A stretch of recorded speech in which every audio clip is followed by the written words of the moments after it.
It felt like things couldn't get any worse after losing to Forest last week. The team that were rooted to the bottom of the table, the team that had only won one other game in the Premier League all season. But it has. Liverpool have lost 2-1 at home against Leeds. Another team that was rooted to the bottom of the table, whose manager has been talked about getting sacked for the last few weeks. We've handed Leeds just their third win of the season. And that was extremely painful to watch. I really thought we'd be able to win this game.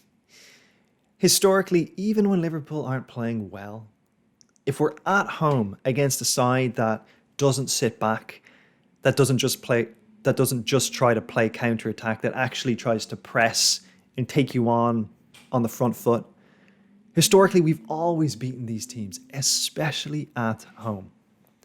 But we couldn't do it against Leeds. We couldn't even get a point in this game.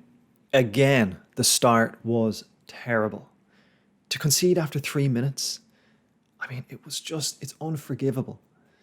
Gomez playing a no-look pass to Alisson who slips. Rodrigo will never score an easier goal in his career than he did at Anfield. And you have to say with Gomez, we need to drop him, I think. I want to believe in him. He was brilliant against Man City. He showed signs of being a top defender, but his inconsistency is really making us pay the price.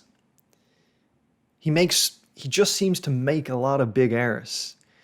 Apparently there's 7 key defensive mistakes that Liverpool have made this season. I'm not sure how many have led to goals, but Gomez was responsible for 4 of those 7 errors, and that is not a good look.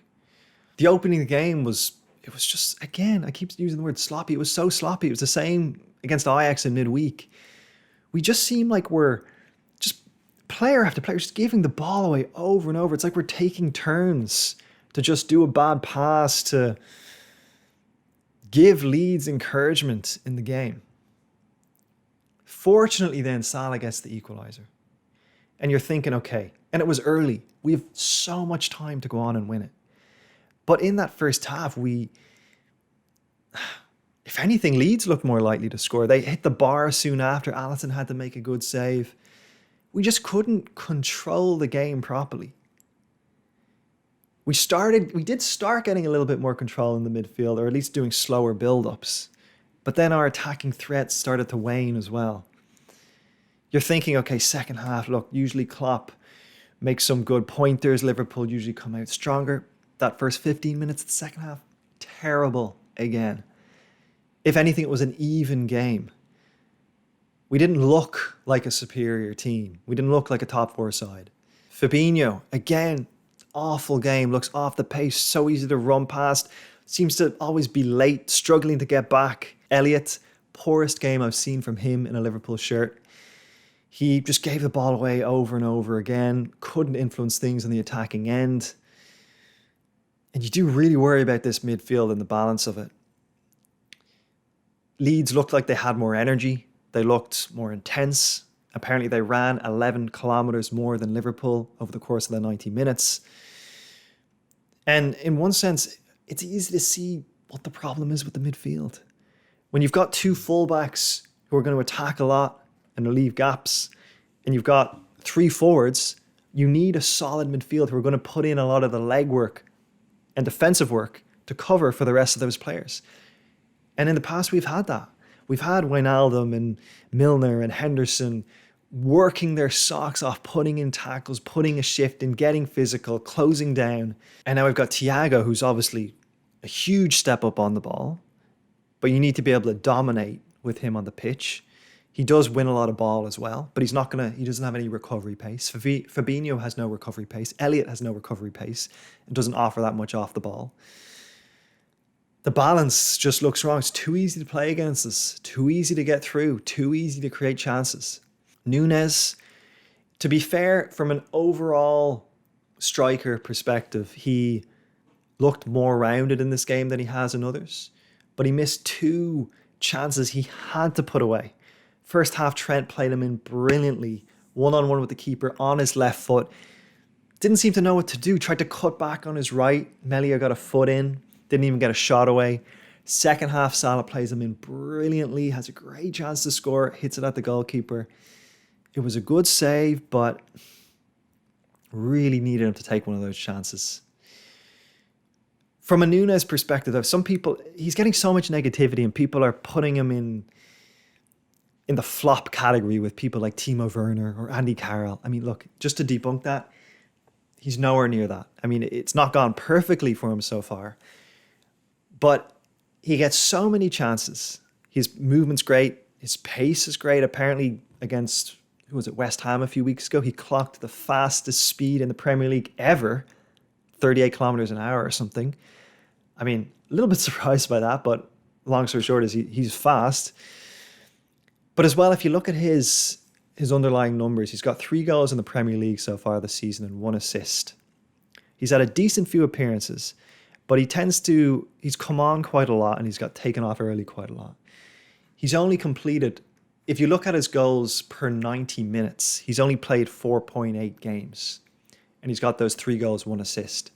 So he's scoring like 62% of the time per game. In the Champions League, it's about 68% of the time. 2 goals in 2.9 games or something.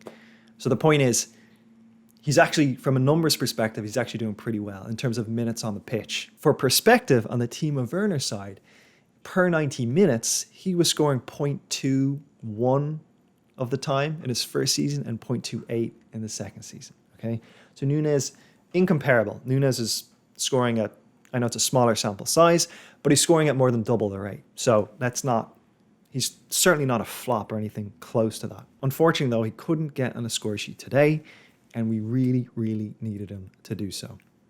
Salah, second half, was in some good positions, some decent opportunities, a bit wild at times, some shots flying over the bar, a bit of a lack of quality at times as well. And I guess the most troubling thing is, and what we've seen repeatedly this season, is that Liverpool didn't really do enough to win the game.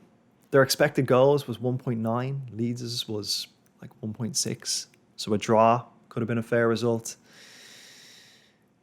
And we've seen this far too often this season. Even games that we've won, we haven't comprehensively won them. We haven't been a dominant side in terms of the numbers, giving away way too many opportunities. I said this before, but if you exclude the Bournemouth game that we won 9-0, Liverpool's goal difference is -1 after 12 games. Like, that is unbelievable. And if you look at the underlying numbers from an expected goals perspective, it kind of lines up as well. Again, if you exclude the Bournemouth game where it was +5, our expected goal difference is 0. We're kind of getting what we deserve, which is around mid-table right now. What is going wrong? This is the team that 6 months ago could have won the quadruple and been the most successful side ever. How could we have fallen so far? And it feels like more than a blip at this point. It does kind of feel like a crisis moment. Is it as simple as just a declining team, an aging team? Van Dijk, 31. Matip, 30, 31. Thiago, 31. Henderson, 32. Fabinho, 29. Salah, 30.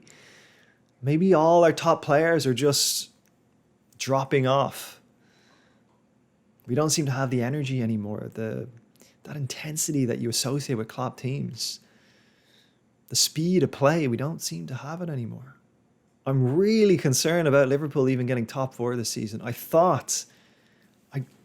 always believed that we would do it, but I'm getting more and more worried about it. If you want to get top 4, you need about 70 points. Liverpool have 16 after 12 games. That means in the second half of the season, or after the World Cup, we're going to have to average over or around 2 points per game. And we're only averaging just over 1 currently.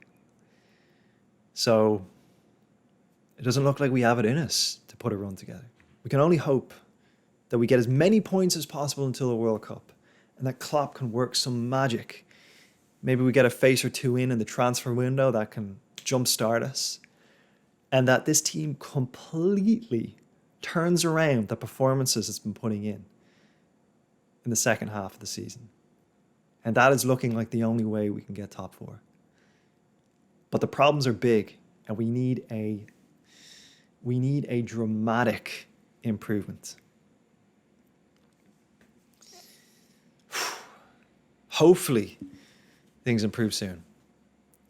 I'll see you in the next video.